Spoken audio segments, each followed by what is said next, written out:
avant de distribuer la richesse, il faut vraiment qu'elle soit créée. Et c'est vous, les gens du privé, qui créez la richesse.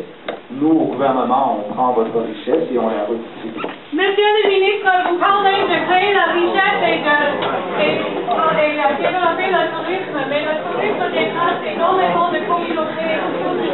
Comment est-ce que vous pouvez accueillir les gens médiatisés du monde et fermer la porte aux réfugiés? Solidarité pour les réfugiés, santé pour tous!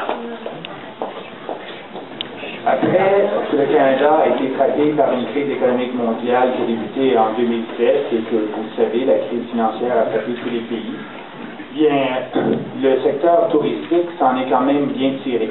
L'industrie touristique s'en est quand même très bien tirée et je vous félicite. On a travaillé beaucoup aussi avec l'immigration.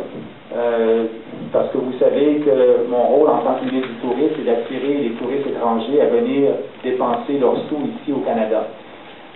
Dans certains pays, le Canada impose des visas. Et le fait d'obtenir un visa peut être une entrave à venir visiter le Canada. Nous avons fait en sorte d'augmenter les temps de traitement de visa, de faire en sorte qu'il y en ait beaucoup plus, qu'ils soient beaucoup plus efficaces. Et il y en a 60 actuellement, de centres pour traiter des visas des étrangers dans 43 pays. Notre but, c'est d'en avoir encore beaucoup plus, c'est-à-dire 150 d'ici 2 ans.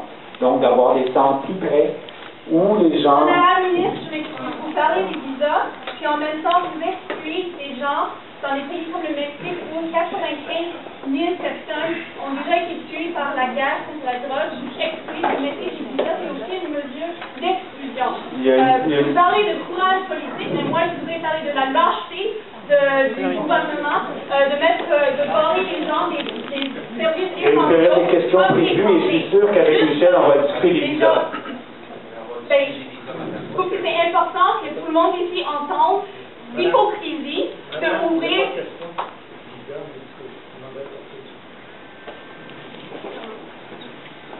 C'est une hypocrisie totale.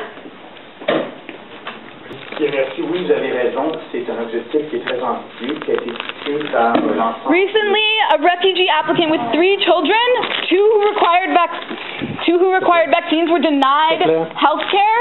This is just one example. This is just one example of people, in this case children, who are going to be denied health care because of your cuts to the interim federal health plan.